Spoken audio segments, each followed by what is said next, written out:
E hoje foi o dia em que tomei contacto pela primeira vez, assim mais a sério e mais profundamente,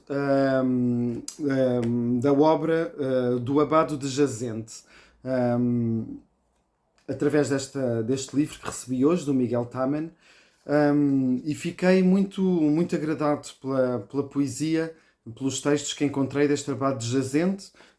Depois fiquei a saber pelo Paulo que Jazente, portanto, refere-se a Amarante, e de facto, depois, ao ler a biografia, ele vai circulando entre a terra de Jazente, entre Amarante e entre o Porto, e com raidos por Lisboa. Mas o que é muito interessante nos textos do Abade de Jazente é que ele escreve muito sobre acontecimentos da época que ele provavelmente experienciou, ou assistiu, ou viveu, como sejam, por exemplo, a queda da ponte medieval de Amarante. Ele escreve alguns textos sobre isso, tal como escreve alguns textos sobre a estátua de Dom José na Praça do Comércio em Lisboa. E também muitos textos sobre o terremoto de 1755. Portanto, um homem que nasce em 1719 e morre em 1789, de facto viveu ou sentiu de perto este flagelo. E um dos textos que ele escreve chama-se Ao Terremoto do 1º de Novembro de 1755, Romance Fúnebre. E é um texto longo, mas muito belo, muito cinematográfico, se quisermos. E é esse que eu vou ler hoje. Vou tentar ler devagar, para me enganar o menos possível, e para que isto faça sentido, porque a leitura destes textos do século XVIII não são fáceis, e portanto qualquer engano, qualquer voltar atrás, qualquer gaguez, pois perdoem-me. E então este belíssimo texto diz-nos assim: Ao terremoto do 1º de novembro de 1755, romance fúnebre. Que medonho espetáculo! Lisboa, no horror de um terremoto agonizando, faz formar uma ideia bem conforme ao negro assombro do primeiro caos. Um desusado som, como se sente quando prende no feno o fogo ávaro, ou quando gira um coche, ou quando se ouve a gente armada ir pisando o campo, o tremendo pregão foi da desordem em que tudo se vê. Pois alterados se batem de tal sorte os elementos, que teme o mundo o seu total desmancho. A firme terra treme, e os leves ares comovidos do trêmulo contacto fazem unidamente à planta, à vista perder o tino, perverter os raios. A planta temerosa não segura no globo palpitante o débil passo. A vista desmaiada não suporta a confusa impressão do objeto vago. Sorve as praias o mar, onde há bem pouco tinha o fecundo armento o doce pasto. Forceja a chama nas sulfúrias minas e abala o peso enorme dos penhascos. O pávido pastor, com medo, observa-lhe fugindo os flutuantes prados. E teme o cortesão que outro Vesúvio sobre o Tejo vapora o fumo ingrato. Neste ponto infeliz a triste corte sente todo o furor do insulto irado. Se acaso o repentino da desgraça sentimentos permite ao peito humano, um só momento, um só, porém terrível, abre, rompe, destrói, faz em pedaços os doces lares, as sublimes torres, os templos santos e os palácios altos.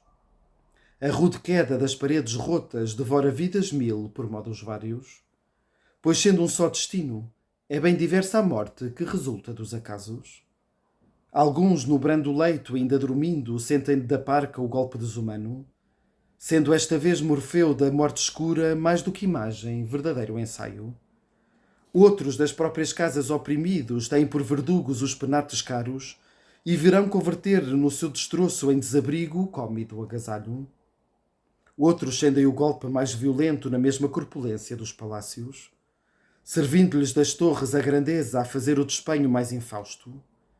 Muitos no templo, aos céus e aonde pode encontrar-se lugar mais sacrossanto, pois a casa, que é centro da piedade, agora se converte em coisa falso.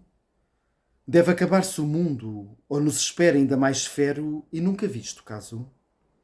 Pois já não há nos templos assistentes, altares, sacerdotes, holocaustos, as dóricas colunas abatidas, os côncavos zimbórios despenhados, as bóvedas abertas ferem, prostam e despedaçam quanto está debaixo. Agora sim, agora contra a morte não se encontra em Lisboa algum reparo, pois ela corre afoita e vai soberba depois que penetrou no santuário. Muitos acabam pela rua às vidas, uns correndo, outros indo, outros voltando, outros nas praias, outros escondidos, outros enfim aonde os topa o fado. Anda a consternação por toda a parte, as almas afligindo, e debochando dos mortais no semblante espavorido o susto, a confusão, o medo, o pasmo. Ali naquele cúmulo de pedras vorceja um homem com robustos braços. Um salta, outro cai, outro nos ares de frágil tábua fica pendurado. Além uma mulher se precipita, outra chama ao consorte, outra dá brados, outra no seu pavor encontra a morte primeiro que na fúria dos estragos. O ávaro enche os tesouros, entre a vida indeciso, esta vez no amor de entrambos, quer fugir, transportar quer as riquezas e nada faz, que o tempo passa em tanto.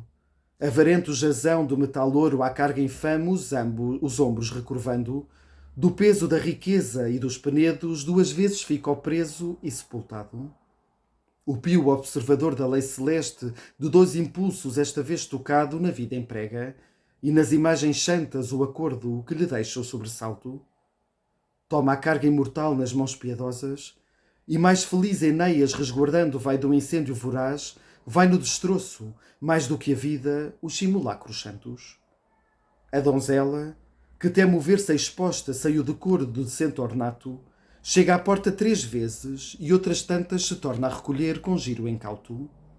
Parte, fica, lamenta, e sempre incerta do susto e do rubor no duro assalto, sem partir, sem ficar, irresoluta, primeiro perde a vida que o recato.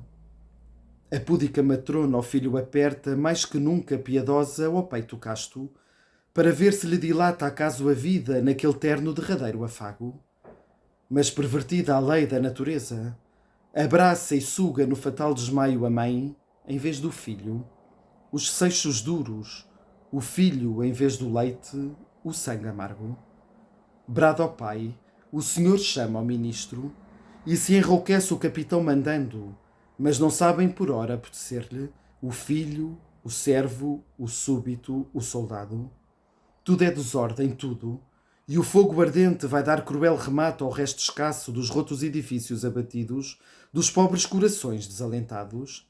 A chama prende e nada deixa isento, consome, abrasa e traga tudo quanto tinha de rico e precioso o Ganges enviado em 1000 naus ao Tejo largo. É tudo incêndio e fumo, tudo assombro, confusão, desconcerto e desamparo, de sorte que somente os homens podem achar no céu remédio a mau tamanho. Desta verdade eterna comovido o estúpido se vê, se sente o sábio, um sensível se mostra, outro sujeito ao supremo motor dos orbes claros. Aquele que jamais despertar sob a voz de um trovão, à luz de um lampo acorda ao movimento com que a terra lhe feriu desta vez o ouvido tardo. Este que sempre andou da natureza indagando os recônditos arcanos, busca de um tal portento em Deus a causa e deixa em paz o fogo subterrâneo. O mesmo fazem todos, bem que opostos discorram entre si nos dogmas falsos, pois sabe unir o céu diversos cultos quando do seu poder ostentam rasgo. O vagabundo embreu, que ainda incalcula das místicas hebdómadas o espaço, sem ver que perde o tempo inutilmente no estudo pertinaz de dilatá-lo. O pérfido agareno, que de Cristo reconhece o poder e quer profano conceder-lhe os divinos atributos na mesma humanidade colocados. O rico inglês, e quantos cria ao norte povos gentis, mas tristemente errados. Pois mais por pundonor que por sistema renovam parte dos delírios de Árrio. Enfim, quantas nações o mundo envia extrair de Lisboa o ouro amado, clamam, pedem piedade e reconhecem todo o poder do omnipotente abraço. Neste ponto imortal concordam todos, ainda que sejam no demais contrários. Mas para os convencer foi-lhe preciso sentir a terra um tão violento abalo. Foi preciso que ardesse uma Lisboa por tirar os mortais do seu letargo, E qual fosse o seu sono se contempla da trompa que tocou a despertá-lo? Lisboa, sim Lisboa, que há algum tempo dos luzes pátria, asilo dos romanos, velha coto do Moro e depois corte de 1000 heróis, de príncipe pré-claros. Reinou soberba, e dando lei ao mundo levou pelo insondável oceano as sacras quinas, nas douradas popas ainda mais além do Idaspe claro. Lisboa te perdeu, ah, triste Lísia, quem te esquecera neste tranço, Amaro? Poupara-te o tirano das memórias, roubando-te a piedade dos sufrágios? Deveras sepultar entre as ruínas estes da mágoa fúnebres retratos? Porque ao menos fica-se o sentimento no mesmo teu destroço amortalhado?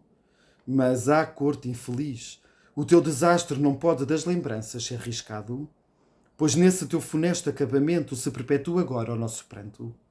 Das cisas quentes da prostrada Troia Ulisses te fundou, mas deu-te cauto para abater-te a glória, a que subiste, nos mesmos fundamentos, os presságios. Eu bem sei que ainda agora esses fragmentos são relíquias, são restos venerandos, mas sempre são motivos da saudade das ilustres memórias do passado. Roma ainda jacta, mas como mágoa eterna, os restos do sublime anfiteatro. Mênfis, os obeliscos e os nascentes muros da Elisa conserva ainda Cartago. Podes fazer o mesmo, mas repara que formas desses mármores tombados um perpétuo sepulcro da vanglória, um constante padrão do desengano.